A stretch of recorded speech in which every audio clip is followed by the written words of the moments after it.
I got into filmmaking when I was very young. I was 9 or 10 years old, and my dad would go and buy film, and we had a Super 8 camera.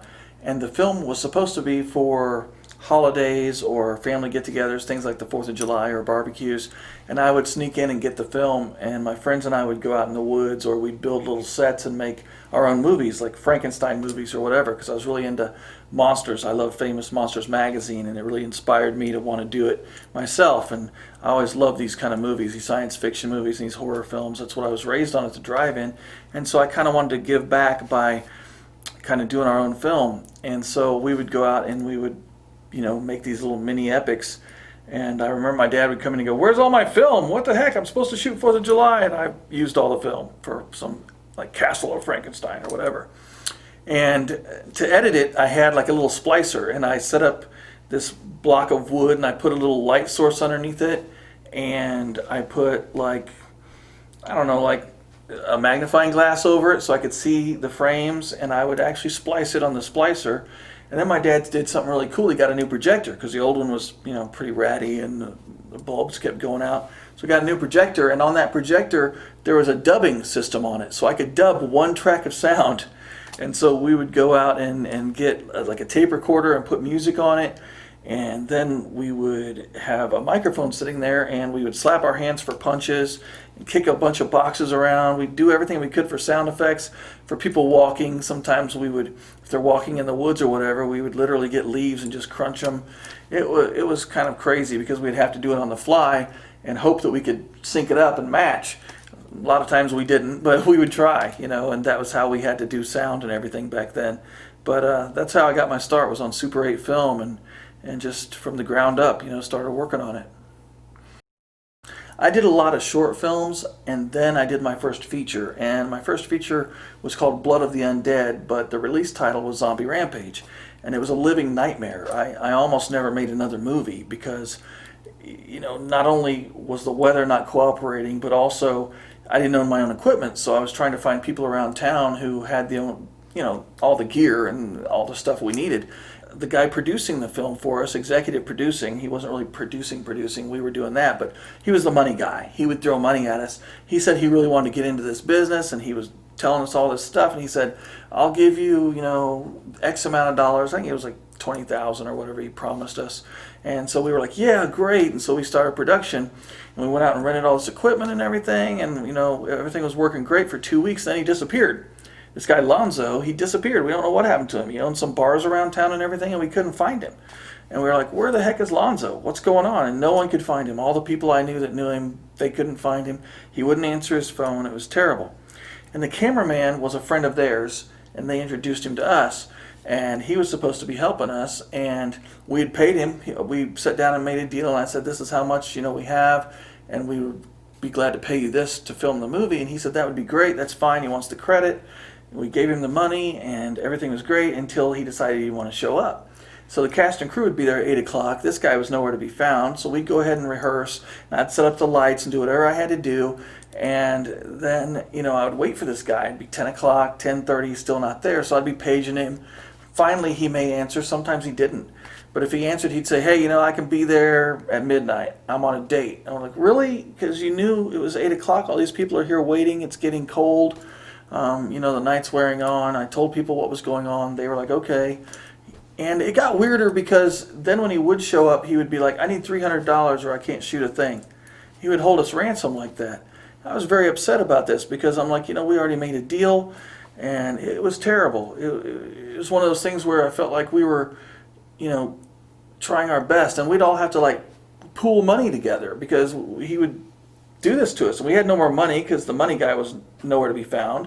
So sometimes the cast would even throw in money to try to get this guy to come and film. And then we decided we'll just rent the gear ourselves and figure out the cameras and do it ourselves. I had some kind of experience with cameras from the Super 8 days and even 16 millimeters. So I thought, we could probably do this on our own. We don't need this guy.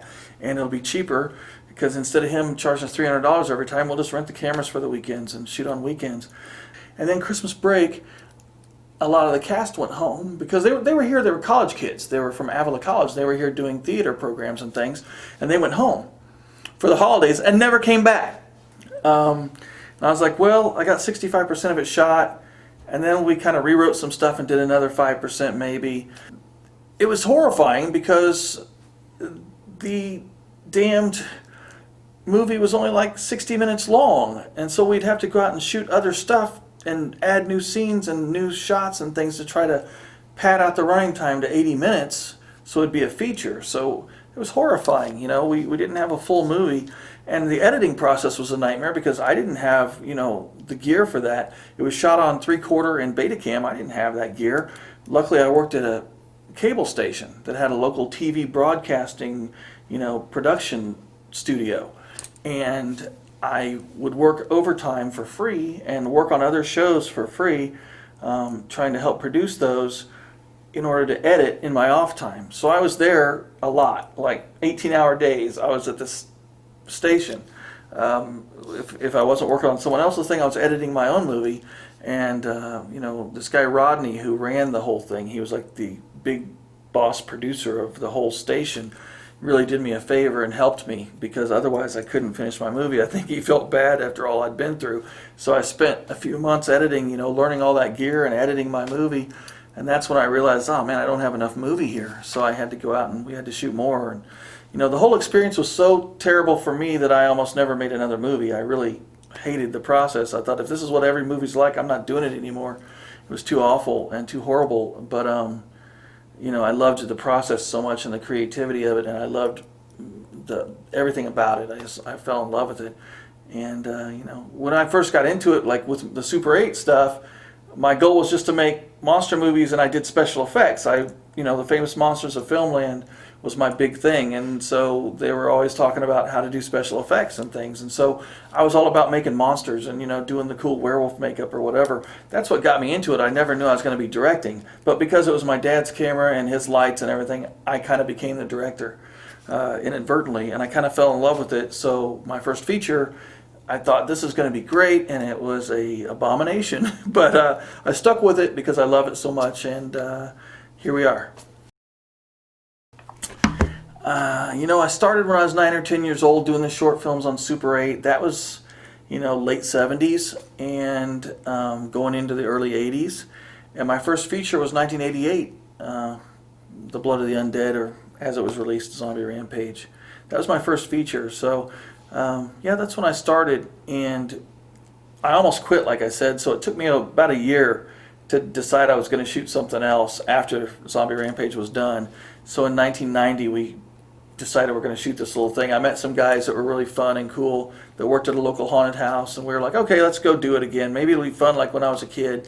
And it was pretty fun, but the movies were pretty terrible. We didn't know exactly what we were doing. We were learning as we went along. But 1990, we started doing more films, and we were just cranking them out, different ideas. We were so excited to be doing it. It was so much fun. It was quantity over quality for sure, and they were awful, but each one we learned a little bit more and we got better. I look back, I kind of disown those movies now because they're so horrible and awful from a technical side, but I really enjoyed the process. I liked working with the people that I worked with. There were so many great people back then, and it was so fresh and new and bizarre. But those movies got us into video stores, believe it or not, because they needed product. The VHS boom was happening, and people needed stuff, and we were making stuff. It wasn't any good, but it had lots and lots of splatter, and the effects were pretty good, and it had some cool monster stuff. But we didn't really know what we were doing, but it got us into some places, and then I contacted David Dakota, who had his own label, and he was someone I looked up to a lot. He was kind of an icon, and he had done a lot of cool horror films, and he was doing his own thing with distribution, and I contacted him and I said, hey, take a look at what I got. I'd love to work with you. And he gave us a shot. He gave us our first real deal, and we weren't really ready. That stuff should have been hidden in a closet and never seen again by anyone but us. But it got worldwide distribution. Why would I say no? This guy is someone I idolize. So he was my mentor, and he taught me a lot. And each movie we got better. But those early movies, it was rough. We had people tell me, if you ever pick up a camera again, I'll kill your mother. I mean, that was really the truth. It was, we were attacked left and right, and sometimes by people who claimed to be our friends. They would go out and write horrible things about us and about our movies, and they were awful, but it's not like we were out hurting anybody. We were just making some bad movies, but, we tried to learn and get better, and we were just kids, really. But that was it. We started in 1988, first feature, and still going now. Here we are in 2019, 2020, still going. So, I feel like I'm very blessed to be able to keep doing this, and I keep trying to get better every time now. I still think that we're still just learning. Back in the day, I kind of imagine us, we're progressing with each film, but I consider it a learning experience, and a day on the set that we don't learn something new is a wasted day. So we're still powering through. My first film that I consider my real first film is Zombie Bloodbath. I'd done like 9 or 10 films before that with my friends, but Zombie Bloodbath was the first time I kind of pulled all my, resources together, and we were getting a lot of press. We were on ABC, NBC, CBS, Fox, MTV. We were everywhere. CNN. We did a lot of cool stuff back then, and we were promoting, the fact that we were making this zombie movie on no money. But also, we were in the Midwest, and there was a great flood happening in the Midwest at the time. One of the worst floods in history in 1993, and everything was underwater. Like half of our locations were literally underwater, so we would get there, and like the top of the buildings and things were the only thing sticking out. I mean, sometimes even the top of the building would be underwater. It was horrible. We couldn't use our locations, and we had to rewrite constantly. But when we were done filming, we'd film all night, and like 4 in the morning we'd start breaking down, or 5 in the morning, then we'd go and sandbag the river. And I'd take a bunch of zombies with me, whoever was not too tired. We'd go down there. Sometimes we'd have a crew of 150, maybe 150 people. We'd show up, and man, people were freaking out because here's all these zombies sandbagging the river. I didn't do it for publicity, but it gave us tons of publicity. And so I pooled all that together, and we did Zombie Bloodbath. And it was kind of a big hit for us on VHS. It was everywhere, all these different countries, and it kind of paid back investors and people in my family for all the other movies we'd been making before that were not very good. And it was great. I was like, wow, look at this. We're doing this great thing, and it was exhilarating. And then we kept going from there. And some of my personal favorites from that era, we did Violent New Breed and Moonchild. I love Violent New Breed. I got to work with Rudy Ray Moore, Dolomite himself, which is a big dream of mine. They said, who you want to work with? Anybody, you just pick them. And I picked Dolomite. There you go. That tells you my roots. But, we did Violent New Breed. We did a movie called Shivers, which I found out there was already a movie called Shivers. It was David Cronenberg, even though here in America it's called They Came From Within. So I never knew it was called Shivers before, but then so we changed the name of that to Splatter Asylum. And then we did one called Bloodthirsty Cannibal Demons. We did a bunch of these movies during that period that are kind of fun.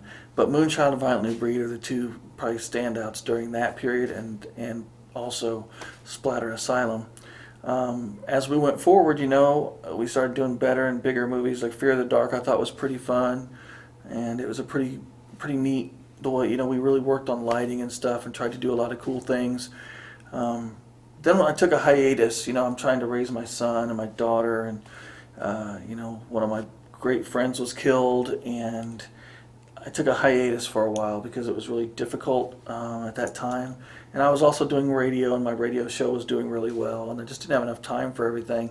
And making movies in the Midwest was getting more and more difficult because other people were trying to do it, and they were trashing locations, and no one would let us shoot anywhere anymore because we always took care of things, but these new people, they didn't, and it was really rough. So, egos were flying all over the area, and I was like, well, what am I doing? I'm not going to kill myself for that. But basically, during my hiatus, I kept missing it, and my buddy Antoine and I have always been good partners, and he was always like, man, we got to keep going. What are you doing? And then I had a heart attack. I almost died. I had quadruple bypass surgery in 2012, and that kind of renewed my whole vigor because in the hospital, your life really does flash before your eyes. I was in there 31 days. I had 2 surgeries. I didn't think I was coming out of there. So I said, bring me my computer so I can finish writing my last script, and I'll have someone else shoot it maybe because I'm never getting out of here. I thought I was going to die in there, and I vowed if I ever get out of here, I'm not going to do all this crap I don't want to do anymore. I'm not going to do these jobs and spend all my time doing all this for other people. I'm going to put my energy into what I love the most, which was making movies. I'm going to get back into it. And I told this to Antoine and everybody. I had the script, I got it finished, and the funny thing is I'd gotten some new equipment right a week before I had the heart attack, and Antoine and I got together and we did this little test, just to test the new equipment and check the lighting on it and everything, and it was great. This new HD equipment, oh, this is great. It looked like film, it was so amazing. But then, like I said, had the heart attack, and so I was like, well, that sucks. I was just getting ready to come back, and then that happened. But then I did come back. As soon as I got out of the hospital, 6 months later, I'm on the set, and I'm making my comeback film, House of Forbidden Secrets. House of Forbidden Secrets. One of my dream projects, and we had a decent budget, and we were able to do a lot. I was able to work with a lot of my favorite people, like Ilsa herself, Diane Thorne, George Hardy from Troll, and Troll 2. You can't piss on hospitality. I won't allow it. That was fantastic. I got to work with Alan Kaiser, a great friend of mine who, you may know him as Bubba in Mama's Family, but I know him as the Bradster from Night of the Creeps, which is one of my favorite movies of all time. And he is a good, dear friend of mine, and I promised him we would work together, and we did. All the people that were in it, we got to work together, and I'd promised them all. One of my dear friends, Lou Temple, he was hot on The Walking Dead at the time. And he said, well, I know you've got a part for me in this, don't you? And we were talking one night, and I called him from Walmart. I'll never forget. I was over at Walmart browsing the movies and called him up, and I said, hey, man, this is what I'm thinking for the part. And I told him I offered him the part of this crazy priest who's out of his mind and pretty dark, and he loved the idea, and we ended up getting work together too. So it was a fantastic ensemble cast. Lloyd Kaufman from Troma came in, and we got to hang out, and these are all people I loved and I'd known for a while, and I'd always promised if I ever did another movie they would be involved, and I kept my promise, and we did this movie. And best of all, I got to work with Fabio Frizzi. The movie was a real homage to the films of Lucio Fulci, and Fabio Frizzi agreed to do the soundtrack. Originally I was just asking him to do a theme song, and he said, send me the script, send me whatever you've shot so far, any rough cut stuff you've got. And I did, and he said Lucio would be proud, and he agreed to do the whole soundtrack. And it blew my mind, because I'd already kind of talked to a friend of mine, Toshi, who did a lot of our soundtracks, amazing Japanese composer, and I told him, well, Fabio wants to do some work too. He said, that's fine, that's great. So that both of them ended up doing different things for the film. Fabio's score is still near and dear to my heart. It was released on the same label as all the Lucio Fulci music. It's like, this is a dream come true. And then from there we just kept going, and it's been nonstop since. And every movie we do, every time we do a new flick, it's bigger, it's better. I learn something on each movie and I apply it. And I want every movie to be stylistically different. So from there, from House of Forbidden Secrets, we did a short film called The Request for the High 8 anthology. And then we did, this movie called Spirits, which was a found footage thing. And I never liked found footage, but a buddy of mine named Chad had a film festival, and he said, well, I want you to make a movie for my film festival, please. And so I did. That was a really weird experience, but we did it. I shot it in about 2 weekends, and it was really weird. A lot of the stuff you see on the screen is really happening. We set up a lot of things and sent these kids into this situation with cameras, and it was a weird concept, but it worked. Then we got to do Dreaming Purple Neon, which I loved. It's a crazy, over-the-top, probably the most gore-filled, crazy movie I ever made. Blood, Breasts, and Beasts all the way. Then we did Bone Hill Road, which is a werewolf movie. Got into every Walmart in the country. I couldn't believe it. Wild Eye Releasing, Rob said, I'm going to get this in every Walmart in the country, and he did it.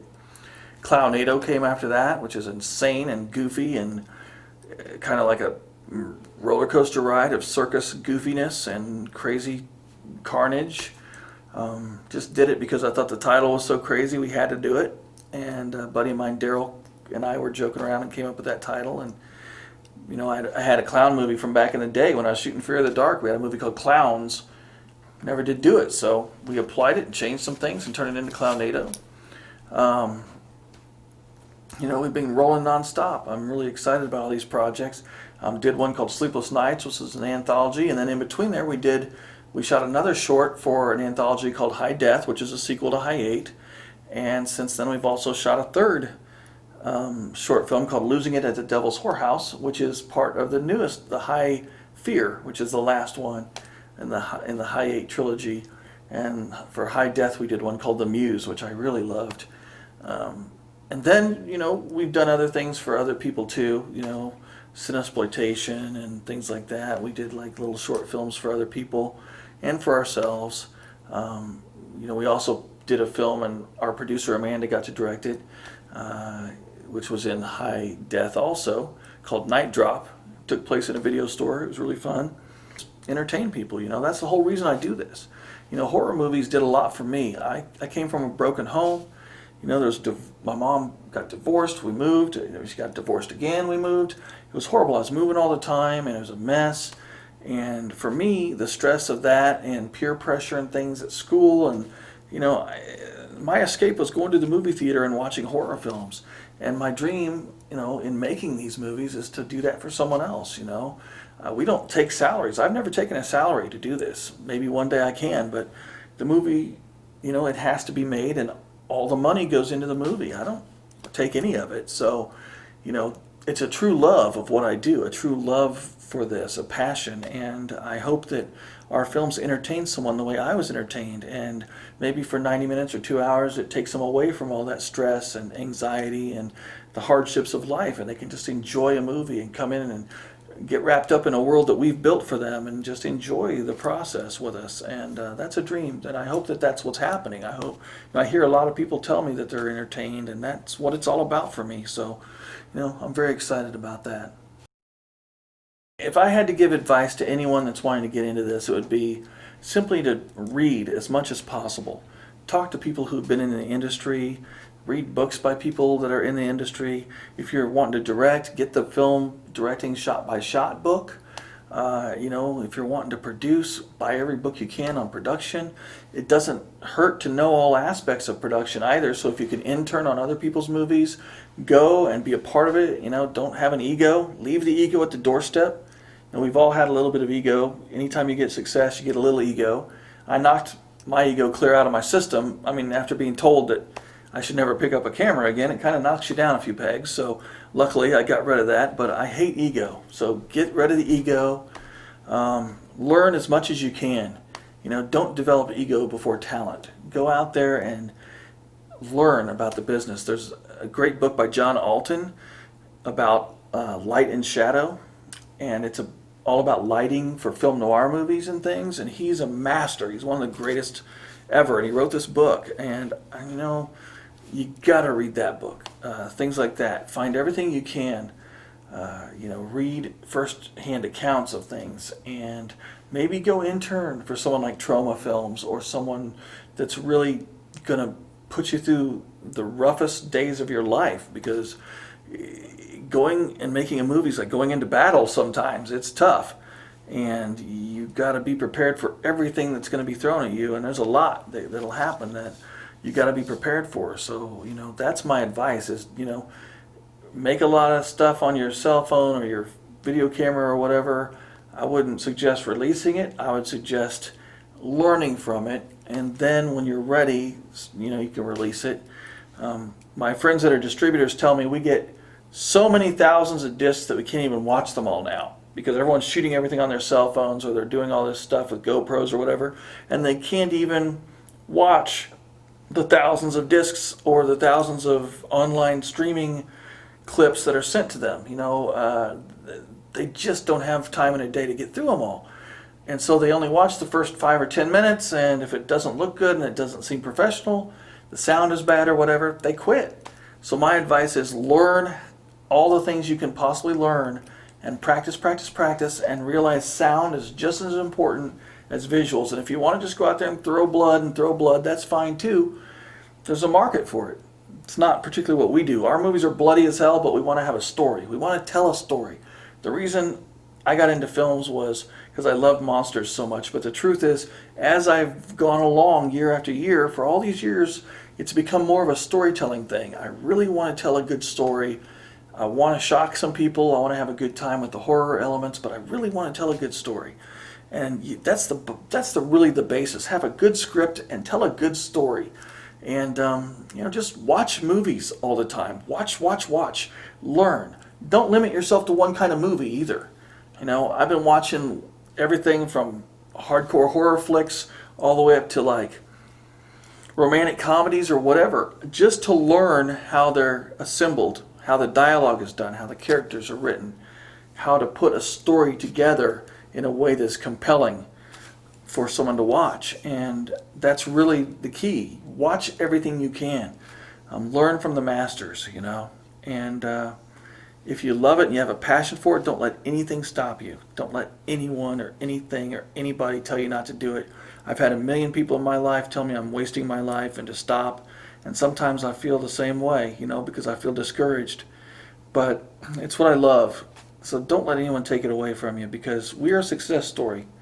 Extreme Entertainment is, and we continue all the time to be successful, And from the radio show to the movies to the comic books to everything we can do, we want to be out there and involved, and we want to entertain people. The radio show's Night Watch Radio. You can find that on the internet, nightwatchradio.com. You can find us at Zombie Bloodbath. You can find us on, that's zombiebloodbath.com, mind you. You can find us on Facebook. Look me up. I'm friends with everybody. If you want to be my friend on Facebook, absolutely, let's talk. I'm out there. I'm a fan first and foremost, just like everybody else. So, I know what it is. I never would charge a single person for an autograph. When they ask me for an autograph, I say, hell, I just defaced your movie. What are you trying to do? Because I don't believe in any of that. I wouldn't charge anyone a dime for any of that. The people who watch these movies, that's the reason I keep making them. Without people to watch them, what's the point of doing a movie? You want to tell stories and you want someone to enjoy those stories. So if someone comes up and says, hey man, can you sign my copy of whatever movie? I'm like, sure, man, I'm amazed, I'm honored. It's very humbling. So it's all about that for us. It's all about, advancing ourselves as artists and telling better stories for people. And, so anyone that wants to reach out, please do. We're easy to find. We're out there everywhere. And I want to thank everybody who's ever bought one of our movies and enjoyed it anywhere in the world. I really appreciate it.